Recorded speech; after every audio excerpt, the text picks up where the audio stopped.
I know on this channel we talk about mainly musicians, but what happens when another type of celebrity in a completely different field career-wise, let's say a sports athlete or an actor, releases a studio album of just them singing? While there are many examples of this, like Corey Feldman or Steven Seagal, to name just a few examples for this video, who have released mostly horribly received music, like Corey with his infamous 2016 album Angelic to the Core, or Steven Seagal with his many blues projects.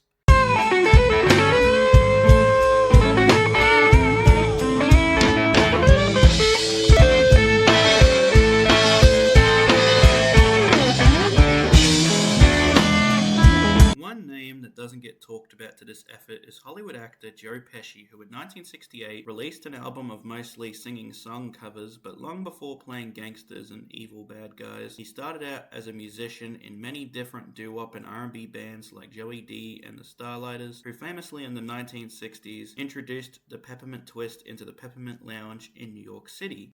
However, sometime in the late 60s, Brunswick Records, which was home to many different artists like Jackie Wilson and Buddy Holly and the Crickets to name a few, decided to sign him up, I guess due in part from his connections to Frankie Valli and his Four Seasons as portrayed in both the musical and film versions of Jersey Boys. And so in 1968, Little Joe Sure Can Sing was released, to which unfortunately, it bombed and didn't sell too well, in fact, due to the buying public not knowing the name Joe Pesci, as the would-be actor wasn't well known at the time. Today I've decided to review this album track listing by track listing, so let's go. I do say that disclaimer, this listening experience for the review is mostly from Spotify and YouTube Music, as I don't have over $100 laying around for the original 1968 pressing on vinyl. Plus, I can't even find the 2024 reissue as a copy of reference, as in my land down under, being Australia, this particular album and its reissue is very hard to come by. But if you're interested in sending a copy to me in the future,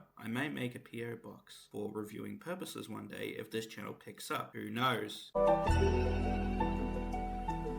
The opening track is a cover of the Bee Gees song Holiday, and this version is your typical pop standard version of its late 1960s time. What do I say besides that it's an okay version that sounds like a mixture of Wayne Newton and Frankie Valli are singing this particular version? Track 2, Got to Get You Into My Life, the first of 3 Beatles covers on this album. I wouldn't say that this is the much better version, as that title goes to the original Beatles version or the Earth, Wind & Fire cover from the late 70s. The only downside of this version is that you can hear Joe struggling to literally sing the higher parts, especially during the middle to later bits of the song with his very limited jazzy pop style of singing. Gotta get you into my life. Gotta get you into my life.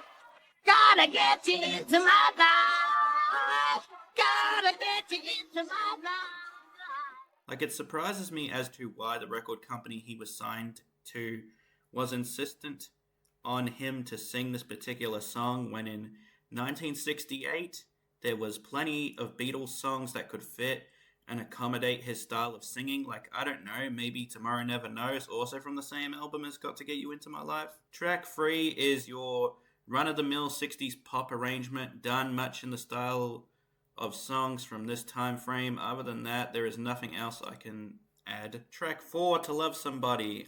It's an okay cover of the Bee Gees classic, but I still think that Janis Joplin does one of, if not the best versions of this song in my honest opinion. Track 5, another Beatles cover. To be fair, this version of Full on the Hill is just, yeah, it's there and that's okay, I guess. But again, the thing is that you can't really cover Beatles unless you have the chops to do so, like Ray Charles when he did The Long and Winding Road, or even Elvis Presley when he did George Harrison's classic song Something, to name a couple of examples. Track 6, Fixing a Hole, yes, the third Beatles cover, and while I appreciate the fact that the people behind this album do a respectful arrangement, unfortunately it just doesn't work in this jazzy style. Look, I know this is a bad take, but when compared to the George Burns version from the awful 1978 movie Sgt. Pepper's Lonely Hearts Club Band, it makes that version actually sound good than whatever they tried with this.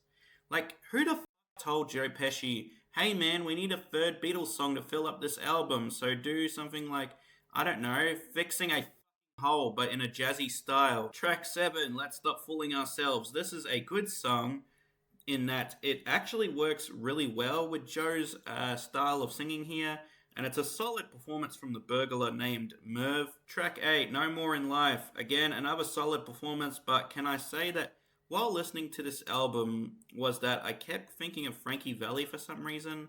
I don't know why, maybe because they're both from Jersey and have very similar singing voices and styles. Track 9, Born to be Blue. I mean, I'm going to repeat myself again, but it's a nicely done and arranged tune with some very nice piano in the background and strings that sound like they could actually be played in a cafe while you're ordering a hot coffee on a rainy day. The closing track, called And the Sun Will Shine, which is a wonderfully done jazz number.